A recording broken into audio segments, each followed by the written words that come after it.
Reach for your usual box of tea tomorrow morning, and there's a real chance it's one of 11 brands with a genuinely documented problem behind it. Not vague online chatter, but lab tests from consumer watchdogs, a real FDA recall, and a class action lawsuit that's still on the record. We're counting down from the mildest concern to the most serious, then covering 3 brands where the certifications and the testing actually hold up under the same level of scrutiny. Every claim here traces back to a named lab, a named regulator, or a court filing, and where a company responded publicly to a finding. That response is included too, rather than just the accusation on its own. Because a fair accounting means showing what each brand actually said when confronted with the results, not just what a lab found. One quick question before we get started. Which tea brand do you drink most often? Let us know in the comments. Let's get into it. Number 11. Twinings.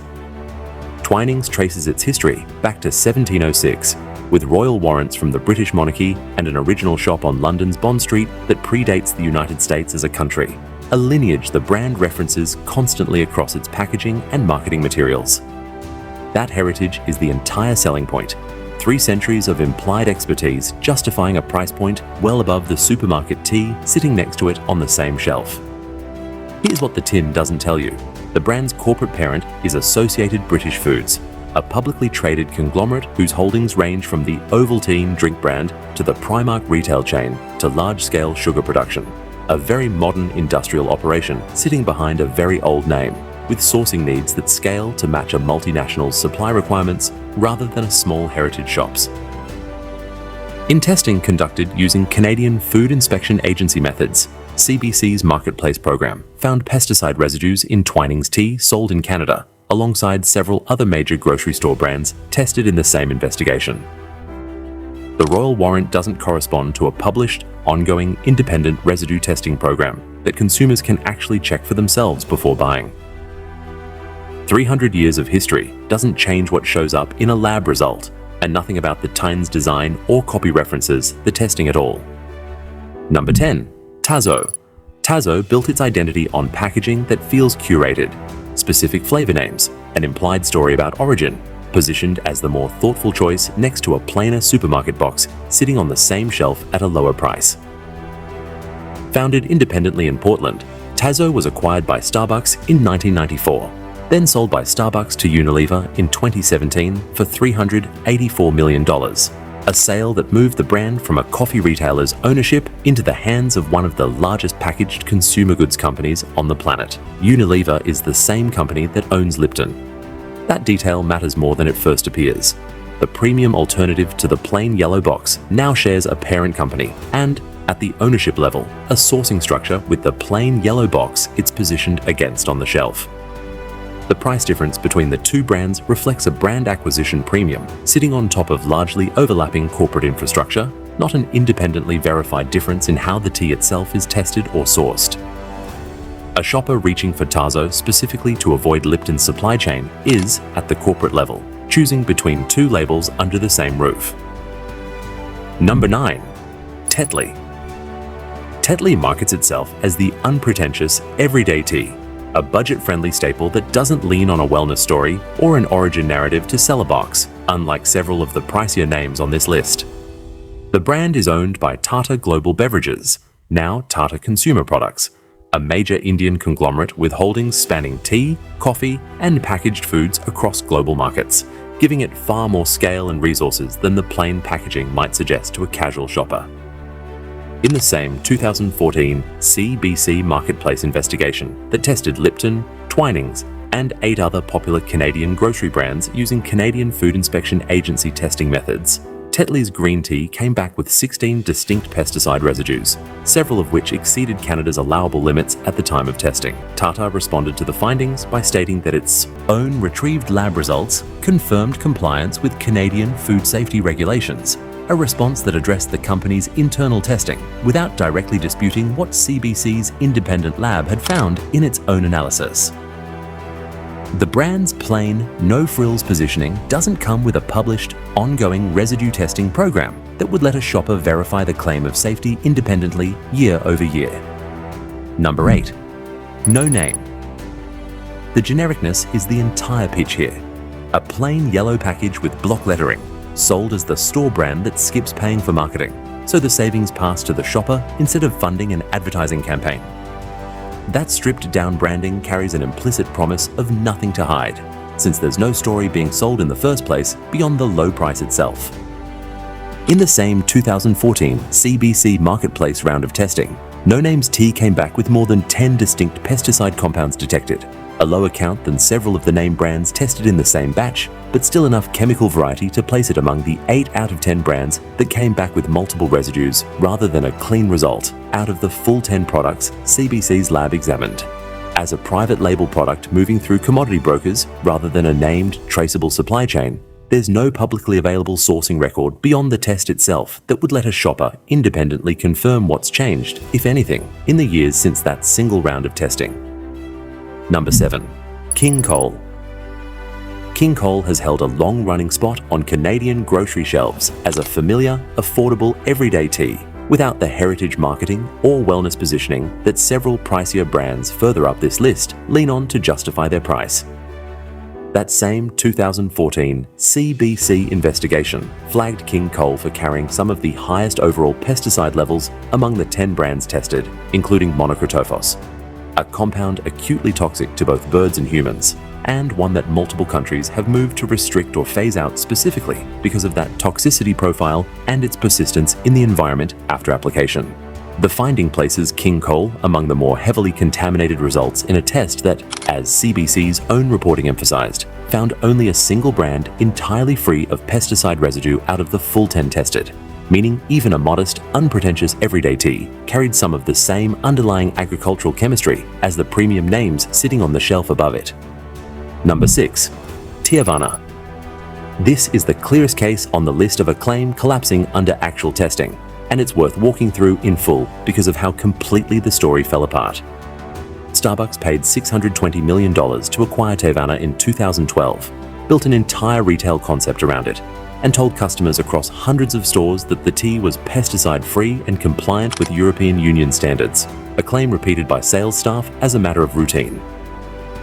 In 2012, Glaucus Research published lab results contradicting that claim directly, based on samples sent to a German laboratory. Independent testing found pesticide residues across Tiavana's product line, including in its monkey-picked oolong blend, which alone returned 23 separate pesticide compounds in a single sample. The testing detected endosulfan, a pesticide banned or heavily restricted in the United States, China, the European Union, and more than 140 other countries. In the majority of the products tested, roughly 62% of the line according to the published findings.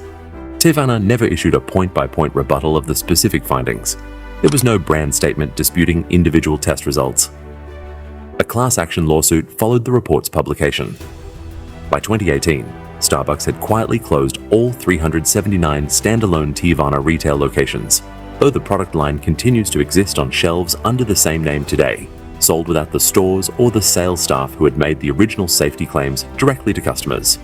That's 6 down, 5 left, and the concerns are about to shift from documented residue tests to an actual federal recall, a live lawsuit, and the single most tested tea brand on the list. Move past a plain box with no story to sell and into territory where regulators and courts, not just an independent lab, have already weighed in. Number 5. Great value, Walmart. There's no scandal to point to here, and that's precisely the issue with including it on this list at all. Great value black tea carries no USDA organic certification, no published third-party pesticide testing, and no farm-level sourcing information beyond a generic product of multiple countries, label printed in small type on the back. Private label grocery tea like this typically moves through commodity brokers selected for price and reliable supply rather than traceability, meaning there's no public record allowing an outside party to verify what growing regions or pesticide programs were actually involved before the leaves reach the bag on your kitchen counter. None of this makes Great Value uniquely dangerous compared to other private label commodity teas on this list. It makes it uniquely unverifiable, which is a different problem, but not a smaller one for anyone actually trying to make an informed choice at the shelf. A shopper buying this specifically because the household budget is tight isn't making an unreasonable decision.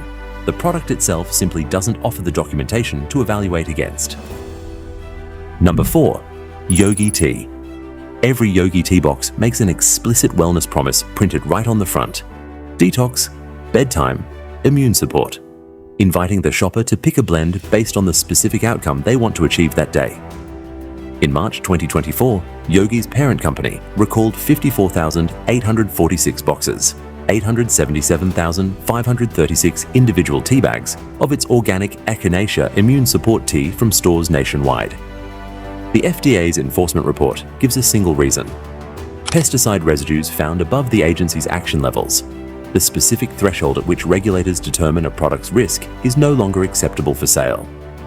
This was a Class 3 recall, the FDA's classification for a violation with the potential for adverse health consequences, one tier above the lowest severity classification the agency uses. No press release accompanied it. The recall surfaced through the public FDA enforcement database, rather than through any company communication reaching customers directly. Yogi has pointed to possible pesticide drift from neighboring conventional farms as a contributing factor, which may genuinely be part of the explanation, given how organic and conventional farmland can sit close together. But that explanation doesn't account for how that volume of product reached stores nationwide before the contamination was caught by anyone in the supply chain. Number 3. Celestial Seasonings. Since 1969, Celestial Seasonings built an identity around chamomile fields and a sleepy bear on the box, marketed specifically to parents making tea for children and to wellness-focused shoppers, choosing it over conventional options precisely because the branding felt gentler and more natural. Independent lab testing, conducted by Eurofins on multiple Celestial Seasonings products, found pesticide residues above US federal limits or involving compounds with no established tolerance level on the majority of products tested, a result that ran directly against the brand's entire marketing premise. A 2013 federal class action lawsuit targeted the company's 100% natural marketing claim directly, alleging the products contained pesticides, herbicides, and other contaminants inconsistent with that label printed prominently on every box. Celestial Seasonings' parent company, Hain Celestial, didn't dispute that the lab-detected compounds were present in the products.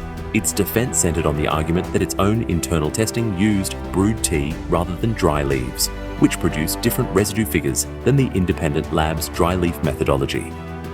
A separate lawsuit concerning natural product claims was still active in the court system as of 2025, built on evidence from the same original testing conducted more than a decade earlier. Number 2. Uncle Lee's Legends of China. The name is doing a lot of work here, evoking careful traditional tea making rather than a mass-market commodity product moved through the same brokers as everything else on this list. In the same 2014 CBC marketplace investigation that flagged Twinings, Tetley, No Name, and King Cole, Uncle Lee's Legends of China, green tea came back as the single worst performer among all 10 brands tested, with 22 distinct pesticide compounds detected in one sample, more than any other product in the entire study. The testing included endosulfan, a chlorinated insecticide chemically, related to DDT and banned or restricted in dozens of countries specifically because of its toxicity and persistence in the environment. When CBC brought the results to the company directly, James O. Young, the brand's vice president, didn't dispute the findings or announce a supplier change in response. Instead, he told the program that pesticides are simply a fact of life in tea agriculture, adding that it didn't matter which brand someone drinks because the agricultural product itself carries pesticides regardless. That's a strikingly direct response by industry standards. Most companies facing this kind of result issue a statement defending safety or announcing a review. This one effectively conceded the underlying premise on camera and moved on without further comment. Number 1. Lipton. Lipton is the most extensively tested brand on this list, and the findings span more than a decade and multiple countries, rather than resting on a single study. In 2012, Greenpeace bought Lipton products off store shelves in Beijing and submitted them for laboratory analysis, which turned up 17 distinct pesticide compounds across the products tested, several classified by the World Health Organization as highly toxic, and some already banned in China for use on tea specifically, meaning the residues shouldn't have been present under China's own domestic rules. China's own national food safety regulator independently confirmed unsafe toxin levels in a Lipton product sold domestically, and Unilever pulled the product from that market in response. That same year, the Canadian consumer program CBC Marketplace ran its own tests on Lipton and turned up pesticide levels exceeding what Canadian regulations allow. in the same investigation that flagged Twinings, Tetley, No Name, and King Cole. Separately, a 2019 study conducted at McGill University and published in the journal Environmental Science and Technology found that steeping a single plastic tea bag at brewing temperature released approximately 11.6 billion microplastic particles and 3.1 billion nanoplastic particles into one cup.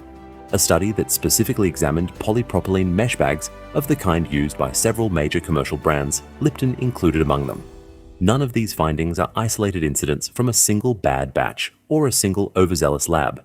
They span 3 separate testing efforts in 3 different countries across more than a decade on one of the most consumed tea brands in the world, with a customer base large enough that even a small per cup risk adds up across billions of servings a year. That's the full list, 11 brands, each with a documented finding you can trace back to a named source rather than a vague claim, spanning heritage names, store brands, and everything in between. Now, here are 3 where the certifications and the testing record actually hold up at a range of price points that don't require switching to a specialty retailer or doubling your grocery bill. Best pick 3, Pukka Herbs. Sebastian Pohl, a practitioner of Ayurvedic medicine, teamed up with Tim Westwell to launch Pukka out of Bristol back in 2001, building its sourcing model around farm-level traceability from the outset, rather than as a later response to public criticism, the way some brands on the avoid list have. The teas carry organic certification and fair trade certification across the full range, and the company publishes ingredient sourcing information down to the individual herb, rather than relying on generic blend labeling that lists a category without naming what's actually inside it. That level of specificity matters directly, in contrast to brands earlier on this list, where a box promising a wellness outcome gave no way to verify what compounds were actually present until an outside lab checked. Pukka is available at Whole Foods, Sprouts, and through most major online retailers, at a price point that reflects the direct sourcing model behind it, rather than a marketing premium layered on top of a commodity supply chain. Best pick 2, Numi Organic Tea. Siblings Ahmed and Reem Rahim launched what became Numi out of Oakland back in 2000, starting by buying directly from farmers they'd built personal relationships with, rather than going through the commodity brokers that supply most of the brands on the avoid list. The company went on to become one of the very first 30 companies on Earth to earn B Corp certification back in 2006, a status that requires renewal through outside audit rather than a one-time designation, meaning the certification has to be re-earned on an ongoing basis rather than sitting on a label indefinitely.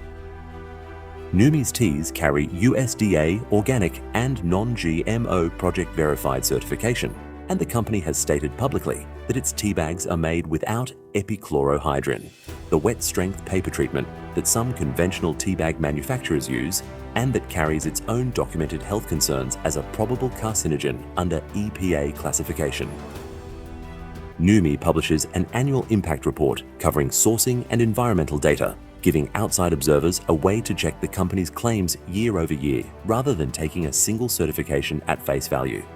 It's available at Whole Foods, Target, and online nationally, at a price point comparable to several mid-tier brands on the avoid list. Best pick 1, Traditional Medicinals. Founded in Sebastopol, California in 1974, Traditional Medicinals has operated as an independent company for 50 years without a corporate acquisition replacing its original sourcing model, a genuine rarity on this list, where several brands built their reputation under one ownership structure and now operate under a very different one after being sold to a larger conglomerate. The company sources roughly 99.6% of its herbs under USDA organic certification, has maintained fair trade sourcing relationships since 1998, and operates as a certified B Corporation, meaning its social and environmental practices face the same outside audit requirement as Numi's certification. Multiple independent sources, including the company's own public statements, confirm its tea bags are produced without epichlorohydrin treatment, addressing directly the paper chemistry question that several conventional brands on the avoid list have never publicly clarified one way or the other. It's also the most widely available of the 3 recommended brands, stocked at Target, Whole Foods, and most mainstream grocery chains nationally, meaning the switch from an avoid list brand doesn't require finding a specialty retailer or paying significantly more per box. Here's the pattern worth remembering the next time you're standing in that aisle. Heritage and price tell you nothing reliable on their own. Twinings has 3 centuries of history and Teavana charged premium prices backed by in-store sales claims, and both still turned up documented residue problems once someone actually tested the product rather than the marketing copy on the box. Ownership matters more than most shoppers think to check. Tazo and Lipton answer to the same parent company despite looking like opposites on a shelf, and a budget store brand like No Name can post cleaner results than a name brand charging 4 or 5 times as much in the very same test. What separates the 3 recommended brands isn't a nicer story. It's that their certifications come from outside organizations that actually audit the claim on a recurring basis. And in at least 2 cases, the company has gone on record about the specific paper treatment question that several conventional brands have never directly addressed one way or the other. None of the 11 brands above are obscure imports either. These are the boxes sitting in the most visible spots of ordinary grocery stores in the US and Canada, which is exactly why a documented 2014 test and a 2024 federal recall can sit largely unknown to the people buying that same tea today. If this changed how you'll read a tea box next time, share it with whoever in your life drinks the same cup every morning without ever checking what's actually been tested, and consider pulling up the actual CBC and FDA records yourself rather than taking any single video's word for it, this one included.